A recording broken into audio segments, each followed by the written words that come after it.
love. Welcome home to Eden.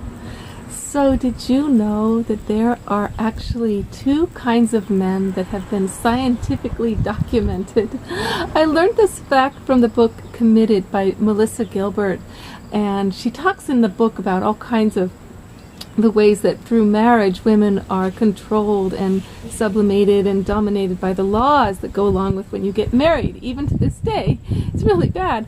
So avoid it, look into it, read her book. But this fact is so fascinating. It's within the story that she tells. We discover that there is a long chromosome man and a short chromosome man. Now, the short chromosome man he is the way we typically describe men to be, like constantly interested in new women.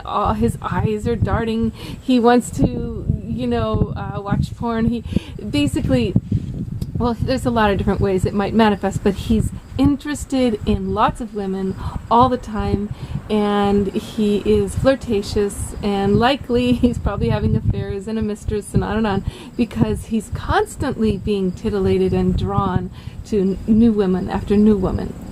Okay, so now long chromosome man, on the other hand, is the kind of man who, when he falls in love, it's total. It's so total that he just doesn't get tempted by other women. He's actually not even needing to flirt all the time. He's really faithful. He's really devoted. And he really, really knows how to be 100% with one woman. And his relationships will last usually his whole life. Or, a couple of long-term ones over his life. Now, it doesn't mean he doesn't see the beauty of other women in the world. I'm sure he does. But he's got this incredibly deep faithfulness.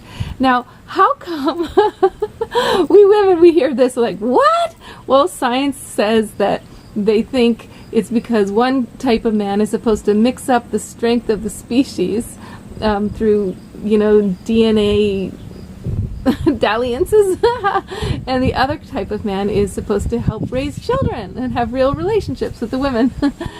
Wow, what an amazing thing, right? So if this is true, I think you've probably noticed it. Which kind of man do you keep attracting? You might feel like you're constantly meeting the short chromosome man. Well, but think about it. Of course we are, because he's the one who's out looking. He's the one who's flirting. He's the one who's cheating on his wife.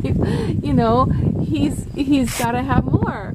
So the long chromosome man, we don't meet him very often because he's in a deep, long relationship. He doesn't need to flirt, or he's actually already married.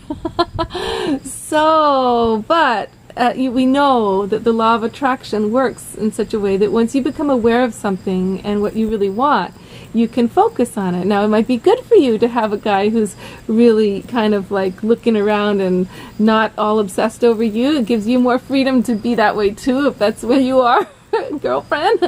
But, if you really want deep commitment and you don't want to have to be dealing with jealousy and all kinds of things, the way when a man's energy just goes all over the place and he doesn't have that kind of powerful passion for you.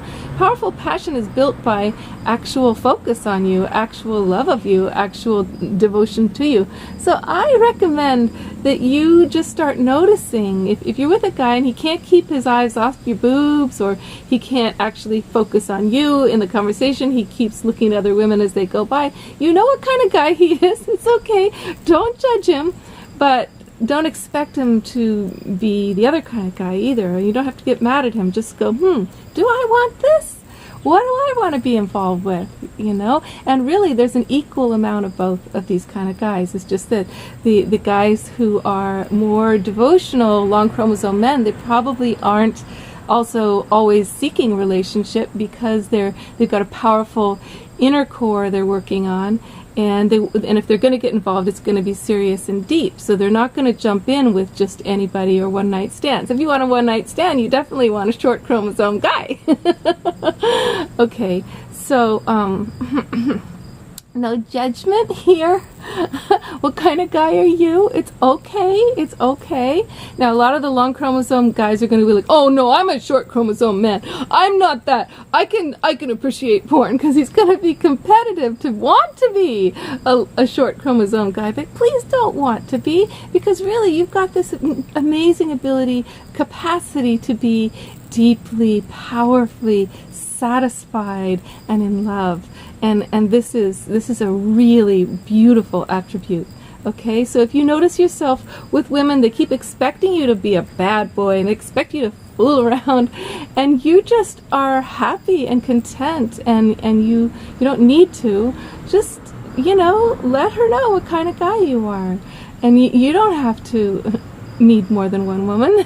There's nothing that says that's necessary.